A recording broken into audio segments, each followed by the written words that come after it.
नमस्कार, मी संकेत आणि आपण पाहत आहात मुंबई आउटलुकचा विशेष कार्यक्रम दिनविशेष। पहिले महायुद्ध हे एक आंतरराष्ट्रीय संघर्ष आहे ज्याने 1914 ते 1918 मध्ये रशिया, युनायटेड स्टेट्स आणि इतर प्रदेशांसह युरोपमधील बहुतेक राष्ट्रांना वेठीस धरले।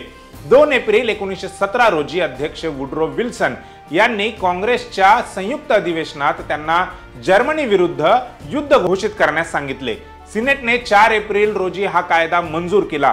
हाऊस ऑफ रिप्रेझेंटेटिव्हने अवघ्या 2 दिवसांनंतर हा कायदा मंजूर केला। अमेरिकेने अधिकृतपणे 6 एप्रिल 1917 रोजी पहिल्या महायुद्धात प्रवेश केला। युरोपमध्ये युद्ध सुरू झाल्याच्या 2.5 वर्षांनंतर अमेरिकेने 7 डिसेंबर 1917 रोजी जर्मन मित्र राष्ट्र ऑस्ट्रिया हंगेरी यांच्या विरुद्ध युद्ध घोषित केले। 7 डिसेंबर 1941 रोजी जपानी सैन्याने पर्ल हार्बर येथील अमेरिकन नौदल तळावरती अचानक हल्ला केला।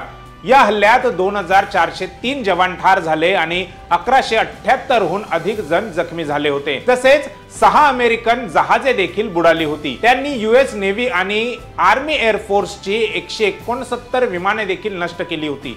7 डिसेंबर 1941 रोजी पर्ल हार्बर येथे झालेल्या बॉम्ब हल्ल्यात मृत्युमुखी पडलेल्या 15 अधिकारी आणि इतरांच्या सामूहिक कबरी शेजारी लष्करी कर्मचारी आदरांजली वाहतात। याच पर्ल हार्बरच्या हल्ल्यानंतर अमेरिका हा देश दुसऱ्या महायुद्धात सक्रियपणे सहभागी झाला व त्यानंतरच तो देश जगातील महासत्ता म्हणून उदयास देखील आला। सशस्त्र सेना ध्वज दिन दरवर्षी 7 डिसेंबर रोजी साजरा केला जातो।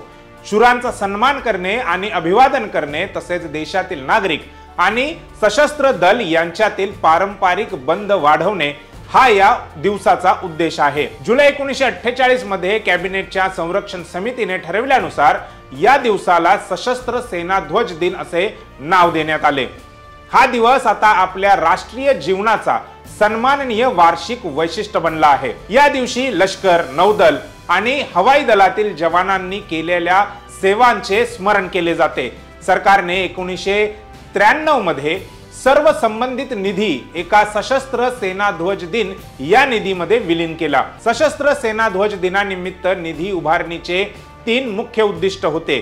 त्यातील पहिला उद्देश युद्धादरम्यान झालेल्या नुकसानीमध्ये मदत करणे, दुसरा उद्देश सैन्यात सेवा करणाऱ्या लोकांचे आणि त्यांच्या कुटुंबियांचे कल्याण आणि मदत करणे, तिसरा उद्देश सेवानिवृत्ती कर्मचारी आणि त्यांच्या कुटुंबियांना मदत करणे। आजच्या दिवशी भारतीय लष्कर, भारतीय वायुसेना आणि भारतीय नौदल विविध कार्यक्रमांचे आयोजन करतात।